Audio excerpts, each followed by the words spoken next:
without getting up or off, I crawled down to the corner of the bed and grabbed another beer out of the mini fridge.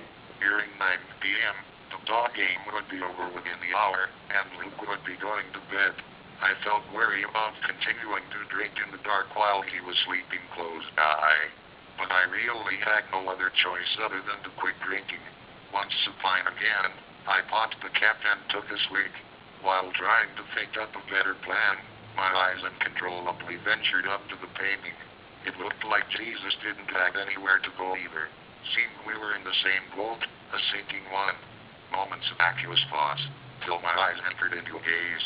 For the first time, I found myself consciously and meticulously studying the painting. The facade of the quaint cottage was piebald, mostly in yellow but tinged with aged browns. To the left of the door, a four-paned window. Although its gloss thickness caused the layered glass to look reflective, it was too obscure to see anything inside besides an ashy abyss. Alongside the door, thick sprouts of stalagmitic ivy climbed upward so sinuously, fuzzy golden and jade leaves, spade-shaped with tiny violet buds throughout, bent over listlessly. Indefinitely suspended near his waist, the golden lantern in his left hand looked iron-heavy, as most antique things do. The way his right arm was halted and motioned towards the Danish door without connecting also looked tiresome. Yet no one inside was answering. No offers of respite and aphorexia for the Father of Peace, the Son of Salvation. Las Arlusicani via Camula, Atomacas Vardata, Abucasica, Easter Calia Quaconofatium, Iatalia Vigilu. I craned my neck to see he wasn't wearing sandals. His bare feet were planted deeply in downy Viridian brown grass. However, like most analogous portraits, he was wearing that grubby swab robe that hung to the ankles, the sleeves to the wrists. But this rendition had something I hadn't often seen. Draped across his shoulders, falling to the feet and the back, was a velvet red sacerdotal chasuble. Where it linked across the sternum, it was bejeweled with opaline gems spaced between tiny, square, corroded gold lockets. This pieces of regalia was the only thing in the painting that boded hope. The rest was dark and woeful. His visible skin, face, upper neck, hands, feet, was gaunt and bronzed like a guinea, and his long sinewy hair and beard was matted and dusty looking as if it needed shook violently like a worn rug. Fittingly, no crown of thorns on his head. Some artists throw that in for effect, but that was until the days before and during the crucifixion. Instead, a yellow-white halo of light, positioned symbolically like a sun, elevated behind his head in a perfect arc.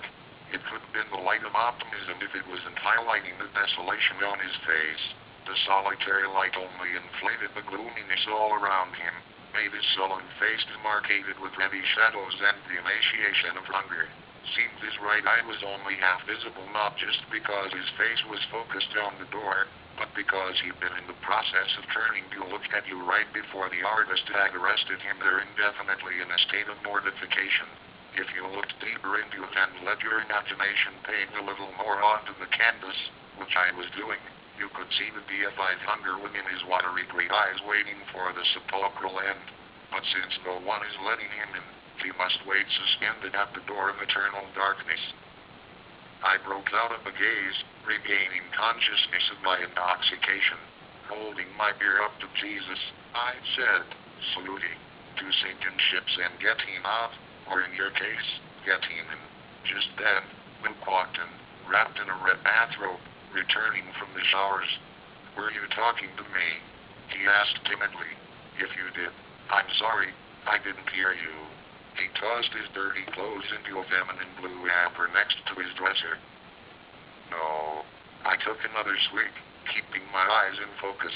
Just chatting with Jesus. No. And he was chatting back. He asked the question carefully and with interest, either an insanity check or curious to whether Jesus had actually been talking back, the jealousy he would have felt if that turned out to be the case. Sure, I slurred. Jesus talks to people all the time. Yeah, I suppose you could say he talks to people in a figurative way.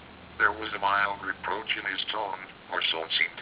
So probably trying to save face, he explained more delicately, I mean, most people just pray to him or God, and that's what's meant by talking with Jesus. From what I know and believe, I don't think Jesus personally talks to us anymore by way of the speaking voice. I guess you could consider it talking with the voice of the Spirit and not with the mouth. Something in my head was assuring me that Luke was talking down to me as if I'd lied about being brought up Catholic and was actually some heretical monster deprived of the teachings of Christ. And if Luke had been trying to save face, he failed. Now I felt it my obligation to save everybody's face. But I was also becoming drunk. No, I understand that. I used to go to church all the time since I was born and stuff. Father Carr. Now, that guy's a character. He'd say to me, "Hey, Vincent, you are making the kids upset." But I wasn't, Luke. I really wasn't. I just wanted to tell those little idiots about AIDS and TS. Both Christians too. But you know, they don't teach that in church. But if I was a priest, I'd march in and say, "Hey, buckle up your diapers, cause today we're gonna write poetry, and if yins don't like it, then yins can go straight to hell." I laughed aloud. But don't get me wrong, Luke. I think Jesus was a really good man. I took another swig.